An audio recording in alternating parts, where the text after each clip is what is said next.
Question number one, your favorite straight white guy and why? If you're married to one, it can't be that guy. Only one I can think of, and I don't even know if that's a good description of him. My favorite straight white guy. Could be a philosopher, could be anyone. I have no idea, but it's not because of straight white guys. It's because I'm bad at this kind of question. Like, if you ask me my favorite woman of color too, I would feel like, I don't know. My favorite straight white guy. I'm really sorry. I have no answer to That's this fine. question. It's totally fine. What is a guilty pleasure? Oh, reality TV. No. I What do love, you I know watch? now I'm undoing all the things I told your audience about influencers. I love reality TV, especially the 90 Day Fiance franchise. You're kidding me. Okay, this you have to get put on your professor hat and explain this to me. Well, you said it could be a guilty. I mean, it's a guilty pleasure. I'm not guilty. Or what it means that it's a guilty pleasure. Does your analytical mind work when you watch this, or are you like straight back to reptile brain when you're watching it? You're just like, oh, No, I do think it is. I'm mostly reptile brain, but I actually think that there is like a I love people. I'm just fascinated by people and like what they do. And I feel like maybe this will rescue me a little. If I could watch reality TV that wasn't as hyped up and fake, I would watch that too. I just want to watch people that I don't know, like make decisions and talk about their lives. And also, I think I'm really interested. I also I used to watch a lot of the dating shows. And one of the things that I thought was really interesting there is how everybody has like a narrative about why people dump them. And it's like so psychologically fascinating to watch. Every time somebody gets dumped, they have their story about why they were dumped. And you're like, that's not what happened. Like, this person dumped you because you're mean, not because like you're not, everyone thinks that you're not pretty enough because you have a mole on your like under your eye or something. But so yeah, I love watching people and I love how listening to people talk about themselves, and I would do it in a less exploitative form too, I think. no, I was like, I'm definitely asking her this because I was like, because everyone's got something, right? And it's often shocking what people tell you, and you're like, no way, like this thing that is so, you know, Wait, what's the weirdest one you've heard? I have to ask guilty now. pleasure. I mean, honestly, oftentimes it is reality TV, but the Okay. shows will be different. Okay. Like someone will really like the Housewives, and someone will really like the trashy stars, and I'll be like, God, this is.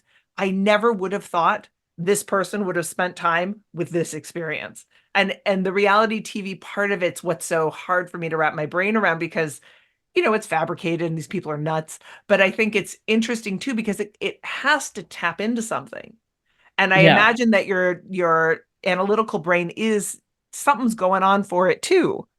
Well, that makes me want to say too, like part of what I like about 90 Day Fiance, even though it's like a very exploitative show, it does um it exposes American racism so much because like everybody is so convinced that anybody from another country is just trying to come to America. Like even if they're like super rich and having this great life in their other country and they keep saying like I don't want to come to the States, their friends are always like that person is just dating you because they want a visa.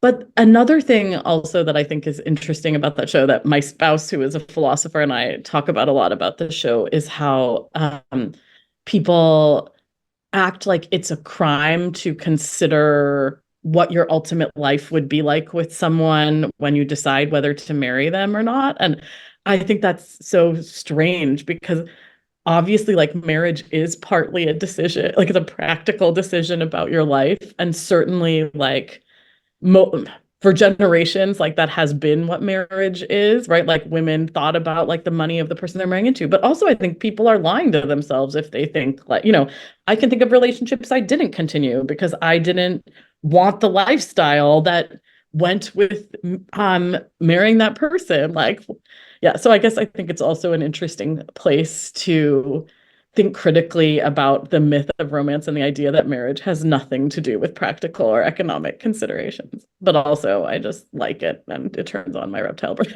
I love it. No, I love it. It's a great answer, and I love how you explain it. All right, learned behavior you most struggle with. Ooh, um, I have a lot of these. Um, uh, Maybe a lot of them fall under the category of like wanting people to all the behaviors that I think a lot of women have about like wanting people to like me all the time. I struggle a lot with setting boundaries, and actually one of the like especially kind of in professional contexts or with students, and sometimes I have my spouse is a white man in my same discipline with the same job, and sometimes it's this really sliding doors kind of experience for me because um I'm like, oh, what would it be like to be able to set boundaries and have the world not penalize you for those, right? Like where he'll be like, oh, I said this to that student, and the student just like there was a time where he was like, I told the student they were being disrespectful in class, and like the class carried on normally. And I'm like, if I told the student that they were being disrespectful, they would go on about how I'm like an angry woman of color, I'm a bitch, I'm losing control, like whatever. So yeah, I'm still learning to set boundaries. And in particular, I think I'm always struggling with the fact that I have to accept that sometimes when I set boundaries, people are not going to like me or be mad at me. And that is okay. Or also that you have to set the boundaries on a lot of different fronts, right? You have to even set your own boundary to say, like, I'm not going to let this bother me because this is what I'm going to do. Yeah. Yes. Right. Like, That's yeah, that's a good point. There's like another psychological step that it's like you have to set the boundary and then be like, I'm okay with what's going to happen after I set the boundary. yes. I actually like that way of thinking about it. Maybe you will have given me the way to be less in the thrall of this learned behavior. It's hard. That one's really hard. It's really, really hard saying like, I am okay with whatever you shit you throw at me because like you are like a different monkey and this is your own pile of poop you're throwing at me. Like the poop may land on me, but it's Like, not my poop. So I love that. The poop may land on me, but it's not my poop. I'm yes, gonna keep thinking that one you can too. like sort of bat it away, deflect it. What part of capitalism do you enjoy? Besides reality TV, Yes. um, I mean, I partly have like a snarky answer, which is like,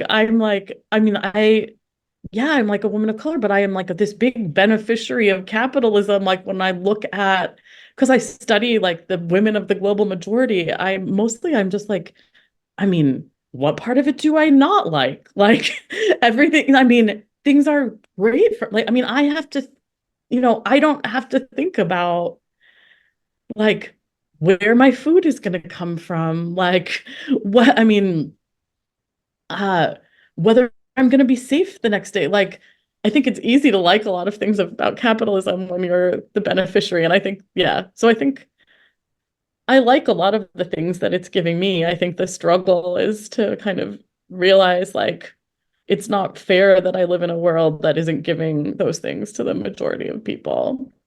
And I think that's a great answer because I think, again, looking at the people who have the most power, if they're able to look and say, the system actually works for me, but I have enough empathy, altruism, compassion, whatever you want to call it, to bear in mind that it's not working for all these other people. Therefore, I need to forego some of what I'm getting so that they can have a little. Like that's the balance that needs to occur at this point. Yeah, I totally agree. And I think it's important for somebody like me to say, like, we often talk about things only in this US focused way, but there is no question that, like, in terms of the globe, I am, living a life that very, very few people have access to. Which is wonderful. And I'm glad you're living it and not someone else who's like completely tuned out and unconscious in a different Well, direction. a lot of those people are. Right. They do, but they have no impetus for it to change. And that's the important part, right?